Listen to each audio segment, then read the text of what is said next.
દોસ્તો, જય શ્રી કૃષ્ણ, સીતારામ બધાને। તો આજે આપણે આ લાડુ બનાવવાના છે। તો ચાલો આપણે બનાવીએ લાડુ।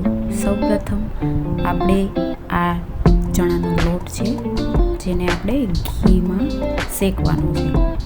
એકદમ બ્રાઉન, લાઇટ બ્રાઉન થાય ત્યાં સુધી એને શેકવાનો છે।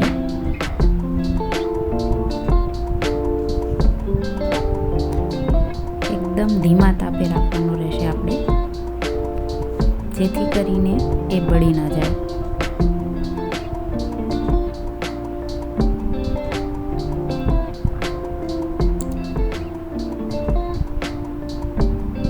અહીં આપણે જે 3 લોટ લીધા છે એ એક એક કરીને ઘીની અંદર શેકવાના છે। અત્યારે આપણે ચણાનો લોટ શેકીએ છીએ।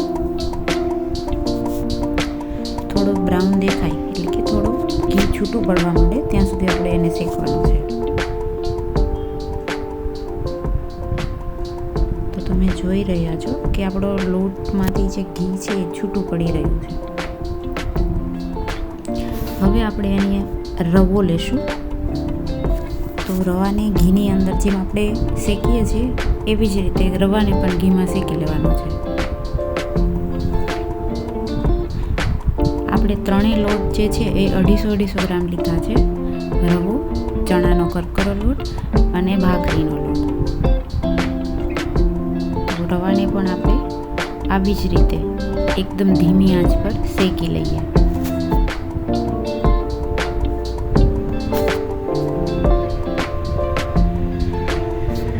અગર એમ લાગે કે થોડું ઘી ઓછું છે તો ઘી એડ કરી શકો છો।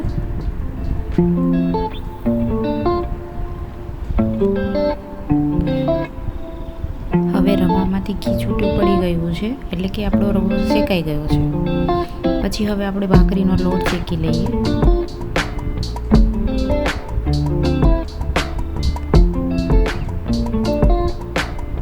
ભાખરીનો લોટ બી એકદમ બ્રાઉન દેખાય છે। હવે તો એ શેકાઈ જાય પછી 3 લોટને આપણે જે એક અલગ કોઈ કન્ટેનર એક સાઈડની અંદર નીકાળીને મિક્સ કરી દેવાનું સાથે। આ લોટ પણ આપણો શેકાઈ ગયો છે। હવે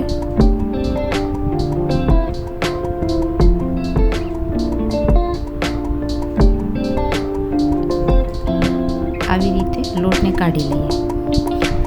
હવે આપણે ગુંદ જે છે એને તળી લઈશું। ગુંદ છે, બદામ છે, કાજુ છે, એને ઘીની અંદર ફ્રાય કરી લેવાના છે।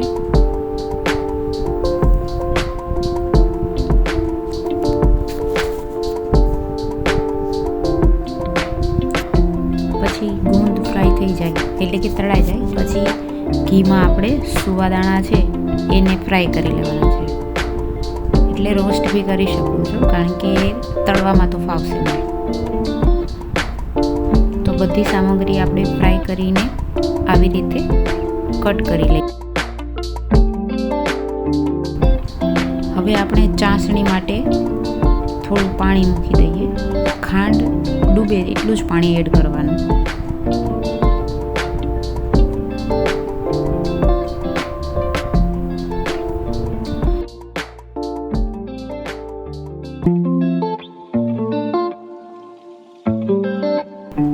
ખાંડની ચાસણીને આપણે એક તારની બનાવવાની છે।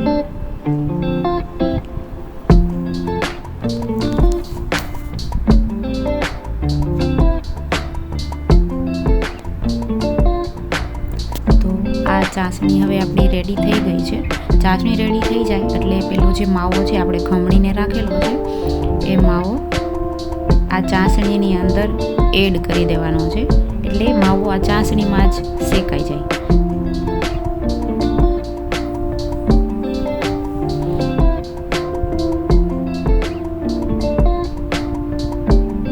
તમે જોઈ શકો છો આ ચાસણી છે હવે એ એક તારની બની ગઈ છે।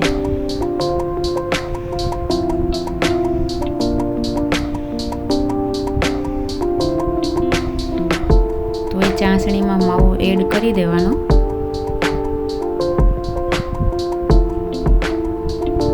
માવાને આપણે ખમણીને લીધો છે જેથી એમાં ગઠ્ઠા ના પડી જાય।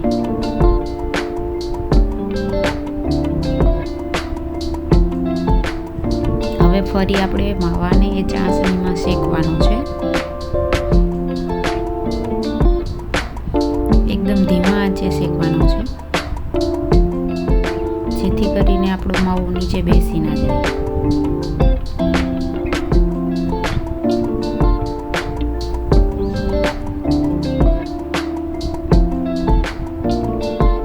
માવો શેકાઈ જાય પછી આપણે એની બી ચાસણી ચેક કરવાની છે. ફરીથી એક તારની ચાસણી લેવાની છે.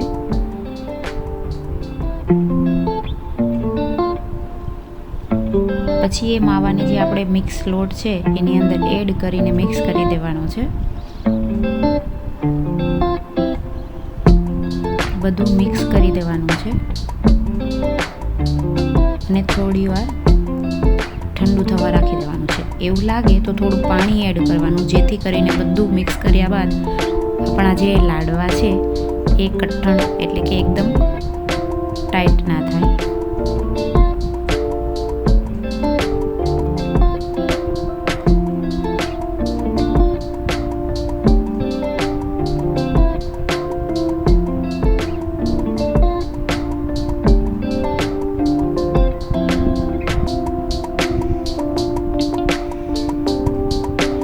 પછી હવે એની અંદર આપણે જે ડ્રાય ફ્રૂટ છે એ ફ્રાય કરીને રાખેલું છે એ મિક્સ કરી દેવાનું છે.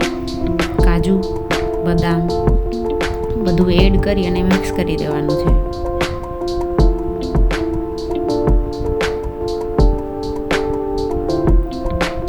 પછી કિસમિસ બી એડ કરી દઈશું. છીણેલું ખમણ એટલે ટોપરું જે છે એ બી એડ કરી દઈશું.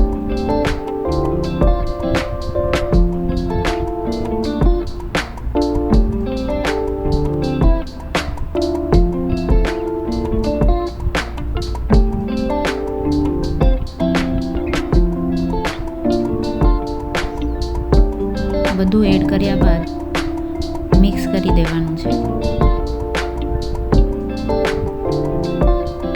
હવે આપણે જે મિશ્રણ જે છે એની અંદર સૂંઠ પાવડર એડ કરી દેવાનો છે.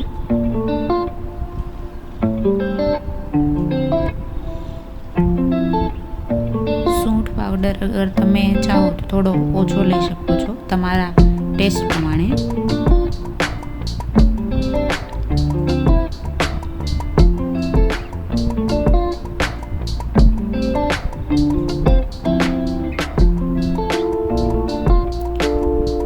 બધું મિક્સ કરી અને પછી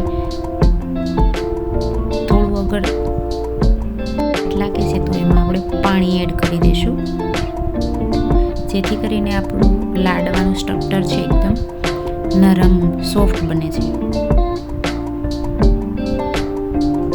તો મિત્રો આપણા લાડવા જે છે તૈયાર છે, તમે જોઈ શકો છો. એકદમ સરસ મસ્ત દેખાય છે લાડવા. તમે પણ તમારી ઘરે આવી રીતે વિન્ટરમાં, શિયાળામાં રજવાડી લાડુ બનાવો. અને ચેનલ પર નવા હોય તો ચેનલને સબસ્ક્રાઈબ કરી દેજો અને હા, લાઈક અને શેર જરૂર કરજો.